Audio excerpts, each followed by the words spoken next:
Finanzas desde cero, un podcast en español de Franklin Templeton, México, segunda temporada. Hola, bienvenidos a la segunda temporada de Finanzas desde cero, un podcast en español de Franklin Templeton, México, en donde te platicamos todo lo que tienes que saber sobre inversiones y finanzas. Mi nombre es Luis González, soy codirector de inversiones para la oficina en México, y en el capítulo de hoy me acompaña Alejandro Stiglitz. Yo soy el responsable del negocio de distribución para Franklin Templeton en México. Y en este capítulo introductorio, bueno, más bien de introductorio a la temporada, vamos a hablar de finanzas conductuales. Vamos a hacer un poquito de recap de lo que vimos en el episodio 4 de la temporada pasada y vamos a hablar un poquito más. Alex es bastante conocedor del tema también. Entonces, pues empezamos, Alex. No sé si quieres empezar con alguna idea particular. Pues sí, Luis, la verdad es que es un tema sumamente importante, sobre todo para la gente que está empezando a invertir y la gente que no está muy expuesta a los mercados financieros. O sea, normalmente la gente que quiere entrar a los mercados le da un poco de miedo porque cree que tiene que ser muy técnico y saber mucho de los mercados, y creo que debemos de tomar un paso hacia atrás. Cuando estamos invirtiendo nuestro patrimonio, nuestro trabajo de muchos años, la parte psicológica y emocional tiene un papel sumamente importante. Y yo creo que si entendemos y capturamos algunos sesgos y algunos comportamientos de nuestro cerebro a la hora de tomar decisiones, vamos a tener un camino mucho más tranquilo a la hora de invertir, ¿no? Claro. Entonces es un tema muy, muy importante para todos. O sea, sí, generalmente cuando invertimos, o sea, por lo menos, no sé, las películas en las que vemos generalmente hay quants haciendo modelos matemáticos y siguiendo gráficas, ¿no? Cuando en realidad la mayoría de las decisiones que tomamos las tomamos basadas en nuestras emociones, ¿no? Basadas en nuestras emociones y en la forma en la que pensamos y incluso en lo que nos dicen los demás, ¿no? Oye, mi amigo está comprando esto, oye, mi vecino está haciendo aquello, yo por qué no estoy, yo por qué no estoy adentro, etcétera, etcétera, ¿no? Entonces, sí, creo que conocerte como inversionista, conocer tus sesgos, conocer la forma en la que tomas decisiones es, yo creo que hasta más importante que tener el conocimiento vasto de los modelos financieros, ¿no? Correcto, sí. Para la parte técnica, pues podemos acercarnos a un experto, ¿no? A nuestro asesor financiero, a gente como tú que está metida en todos los días en los mercados, y no tenemos que saber esa parte técnica. Solamente tenemos que reconocer dónde estamos parados, si estamos tomando decisiones emocionales o estamos tomando decisiones informadas, ¿no? Eso es muy, muy importante para todos. Claro. Ahora, recordando un poco el episodio 4 de la temporada 1, decíamos ahí más o menos cómo funcionaba nuestra cabeza, ¿no? Antes de ponernos a hablar de sesgos, hay que recordar que nuestra cabeza funcionaba como con dos formas de pensar, ¿no? La forma intuitiva, la forma rápida, la forma que todo el tiempo está prendida, ¿no? En donde la intuición juega un papel bien importante. Y una forma un poco más lenta, más racional, en donde, pues, digamos que podemos tomar decisiones más pensadas y más objetivas, ¿no? La forma en la que estas dos partes del cerebro o estas dos formas de pensar se relacionan es que la parte intuitiva siempre está prendida, siempre está captando, siempre está tomando decisiones, ¿no? ¿Qué palabra voy a decir a continuación? ¿Tomo agua, no tomo agua? ¿Camino, me voy por el camino A, por el camino B, por el camino C? Mientras que la parte más objetiva es como lenta, es como floja, se prende solamente cuando se necesita prender, y es la que nos ayuda a tomar decisiones pues pensadas, ¿no? Ahora sí que lo que nos diferencia entre el resto de los animales, ¿no? Correcto. Sí, y digo, y eso es un punto muy importante, ¿no? Y aquí hago un paréntesis. No soy psicólogo, ¿no? Sí, no. Por si tenemos a alguien en la audiencia que es psicólogo, no voy a creer que yo soy experto en psicología, pero es importante diferenciar esos dos puntos dentro de nuestro cerebro, ¿no? Para que cuando estemos invirtiendo sepamos de dónde viene la decisión. Tenemos una pequeñita parte en el cerebro, ¿no? Que se conoce como la amígdala, ¿no? Que esa es la que nos ayuda a tomar decisiones más impulsivas. O sea, no necesariamente tienen que ser malas, pueden ser buenas también, ¿no? Pero es la que liga los estímulos con las experiencias, ¿no? El famoso fight and flight, ¿no? De la psicología, el pelear o correr, viene de ahí, ¿no? En donde esa partecita del cerebro nos dice que tenemos que tomar una decisión impulsiva en cierto momento.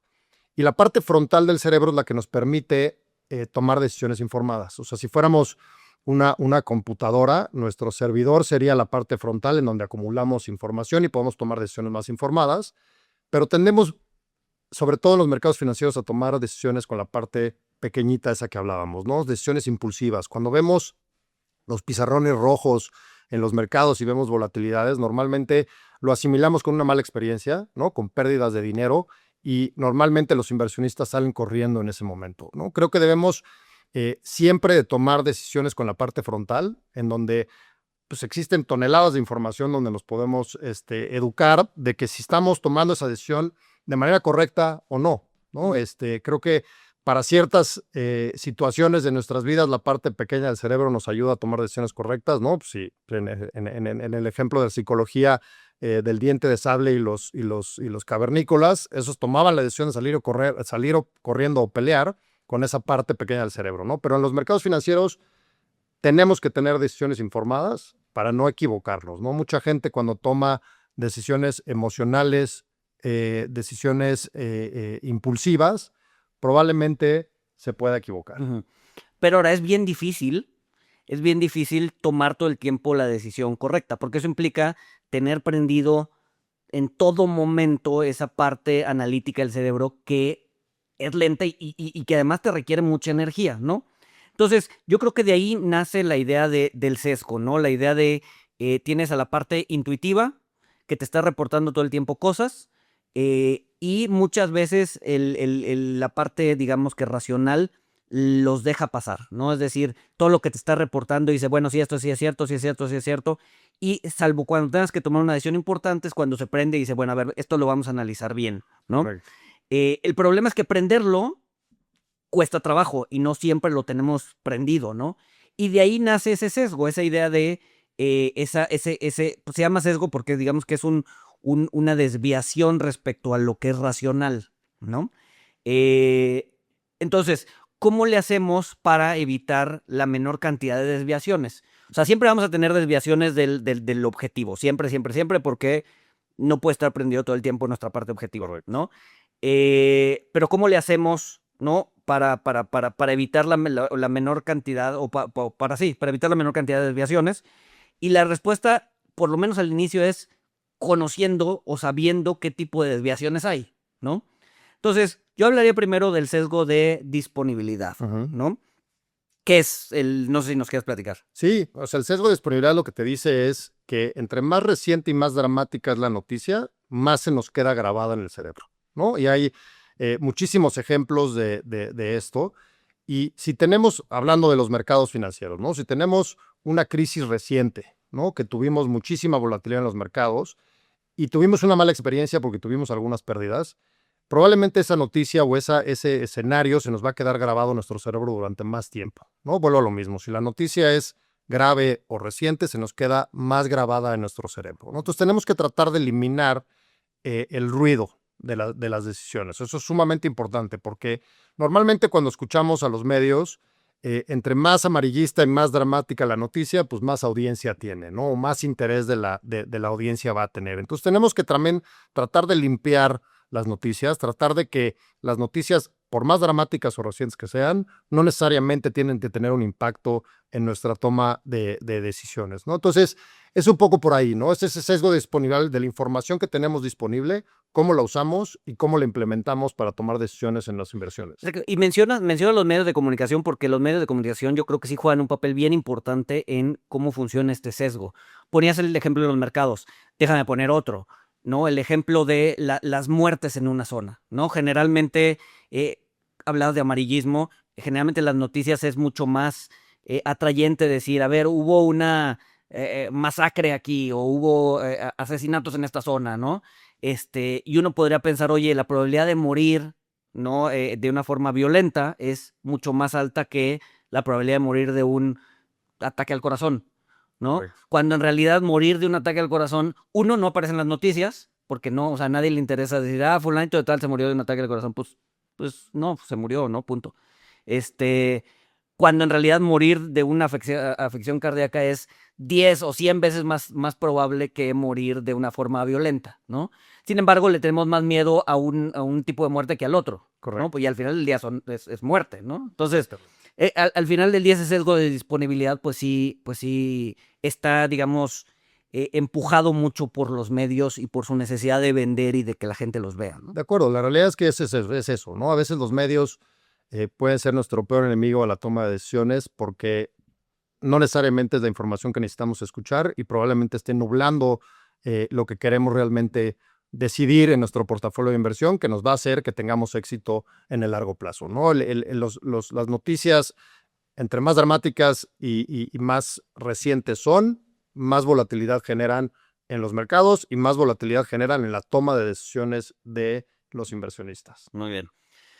Vamos con el segundo sesgo, ¿no? El sesgo de manada, ¿no? Que en esencia es, si todos lo están haciendo, ¿por qué yo no? Correcto. ¿No? Ese es el famoso, la famosa frase de todos nuestros papás, ¿no? O sea, si Juanito se avienta por la ventana, tú te avientas y decíamos que sí. Pues lo más probable es que sí, si todo el mundo se está aventando, ¿por qué yo no? ¿No? Exacto, nos sentimos más cómodos con eso. Exacto, ¿no? El famoso fear of missing out, ¿no? El FOMO, el por qué todo el mundo está en la fiesta y yo no, ¿no? ¿Por qué todo el mundo está ganando con tal activo y yo no, ¿no? Cuando en realidad no necesariamente ese activo va a estar en función de tus objetivos y otras cosas que tienes que considerar al momento de invertir, ¿no?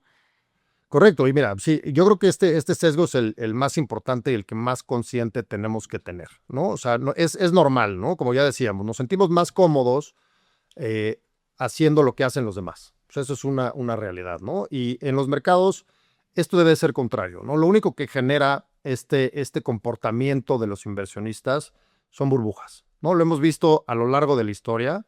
Desde la tulipomanía en 1600, ¿no? En donde todo mundo iba a comprar tulipanes porque todo mundo lo estaba haciendo. Lo vimos en la crisis de tecnología en el 2000, en el 2008 con la parte hipotecaria. Esto puede crear burbujas, ¿no? Yo creo que tenemos que ser muy conscientes que cuando estamos escuchando cierta oportunidad de alguna compañía, de algún sector, de algún país, ya lo escuchamos en todos lados, en los medios, ¿no? En las comidas familiares, en las reuniones con nuestros compadres.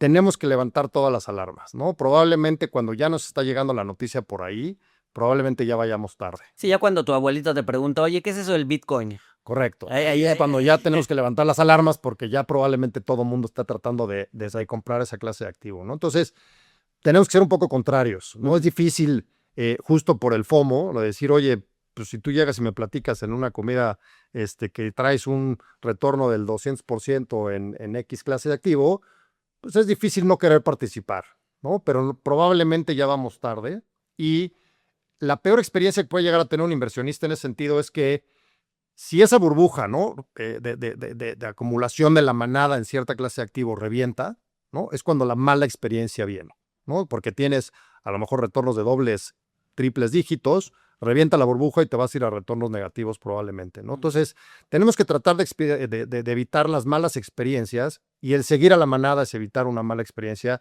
No digo que no podamos participar, pero participemos de manera responsable. Sí, claro. Sí, a ver, un ejemplo de eso de seguir a la manada le pasó a Isaac Newton, ¿no? En la burbuja del South Sea, de los mares del sur, en donde él entró a la burbuja, se salió antes, ¿no? Y dijo, a ver, soy un genio, me hice 150% de rendimiento, pero sus amigos seguían metiéndole lana y metiéndole lana y metiéndole lana, y él dijo, oye, pues no fui tan genio, ¿no? Me estoy perdiendo toda esta subida. Y al final del día terminó entrando en el punto máximo de la burbuja y terminó perdiendo lo que había ganado y más, ¿no? Right. Entonces, no importa que seas, ahora sí que la persona más inteligente de tu generación, el tema emocional juega un papel bien importante y te puede jugar en contra, ¿no? Totalmente. Y yo creo que tenemos que tener algo muy consciente, ¿no? O sea, el principio básico, ¿no? De invertir es pues, comprar barato y vender caro, ¿no? O sea, comprar algo a 10 pesos y venderlo a 2 para tener ese retorno de 2 pesos, ¿no? Si vemos la realidad de los mercados y el comportamiento de los inversionistas es totalmente contrario. O sea, hay varios ejemplos que les podríamos poner y a lo mejor podemos poner algunas imágenes en donde ves los mercados subiendo, ¿no? Y ves los flujos hacia las bolsas, ¿no? En el caso, por ejemplo, hay un caso muy, muy claro en la bolsa americana en donde va subiendo la bolsa y tú ves flujos positivos todo el tiempo, ¿no? Eso es la gente comprando caro, ¿no? En puntos máximos de la bolsa es cuando más flujos ves.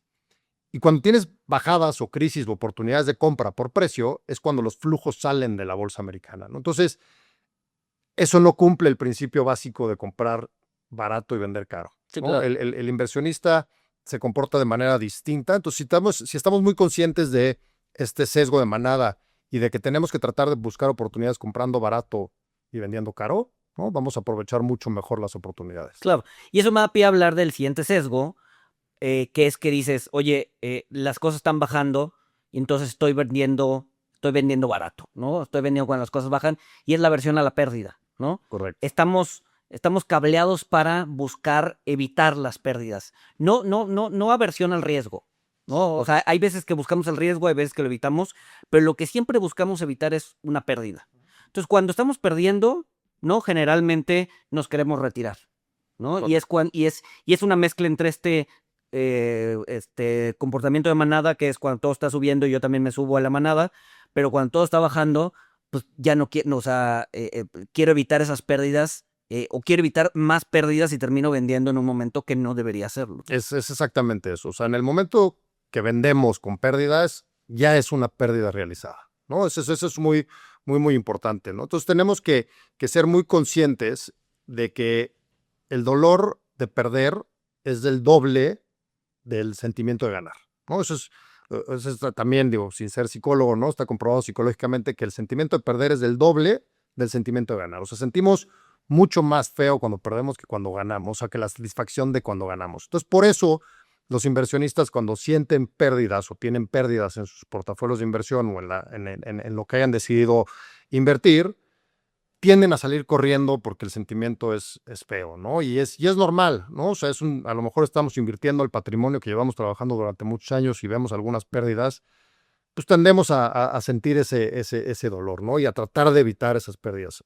La realidad es que los mercados así son, ¿no? Los mercados tienen volatilidad, los mercados tienen momentos buenos y momentos malos. Lo que tenemos que buscar es tener esa disciplina de invertir de largo plazo, de crear un objetivo que queremos cumplir en el mediano y largo plazo para evitar que esos dolores nos duelan tanto, ¿no? Sí, claro. Vaya la redundancia, pero esa es un poco la idea. Okay. Pasamos al siguiente, sesgo del presente, ¿no? Kahneman decía que los seres humanos estamos sesgados al presente, es decir, buscamos consumir hoy siempre y no buscamos postergar el consumo. ¿Por qué? Porque o sea, el ser humano vive en el hoy, hoy, hoy, hoy. Y decir, voy a guardar esto para después, pues realmente hoy no te representa ninguna utilidad. Te lo va a representar después, pero no hoy, ¿no? Y eso es un gran sesgo que no nos permite ahorrar o que no nos permite postergar ciertas satisfacciones, ¿no? Correcto. Mira, yo creo que ahí hay varias cosas que podemos hacer, ¿no? O sea, número uno, tenemos que tener muy claro cuál es el objetivo que queremos cumplir con nuestro dinero.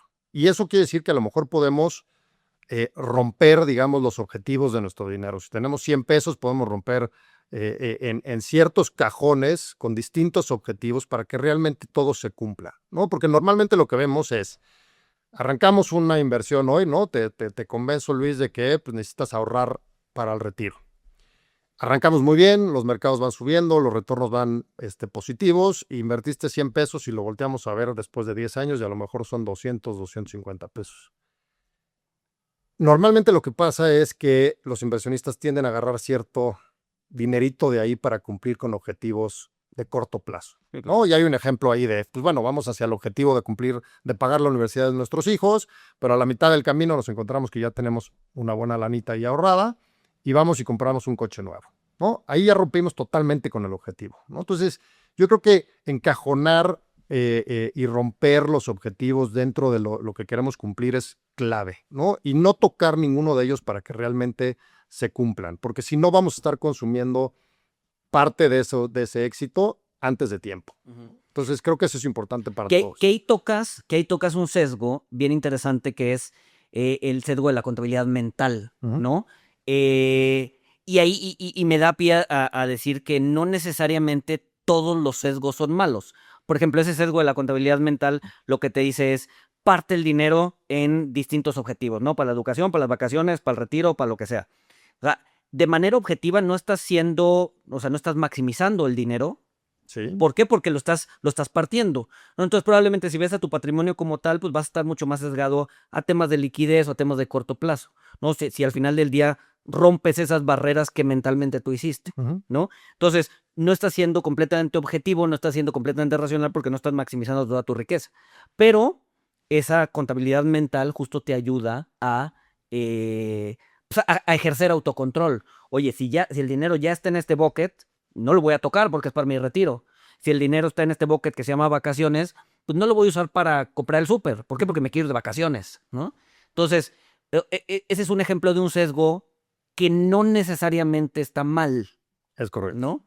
El sesgo de contabilidad mental, que de hecho vamos a hablar un poquito en el siguiente capítulo de eso, pero bueno, lo quería introducir aquí también, ¿no? Por último, me gustaría también hablar un poquito del sesgo del país de origen, Claro. ¿no? Estamos acostumbrados a invertir en lo que conocemos, Es ¿no?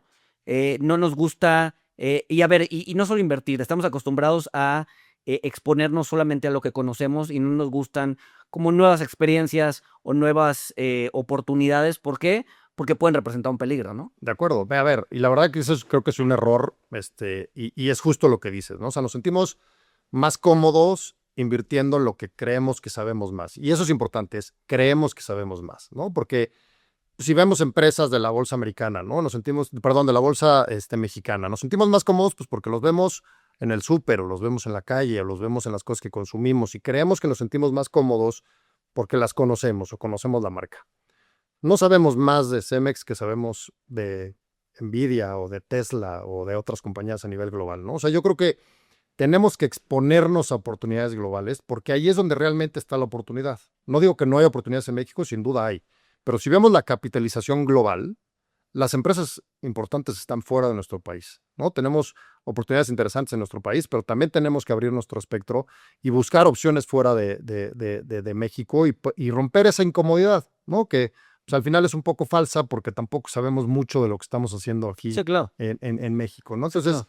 hay que romper con ese sesgo también. Exacto. Mira, ahorita que estamos saliendo del Mundial, me gustaría poner un ejemplo. No sé si vieron a lo largo de los partidos, había como mucha publicidad de Aramco.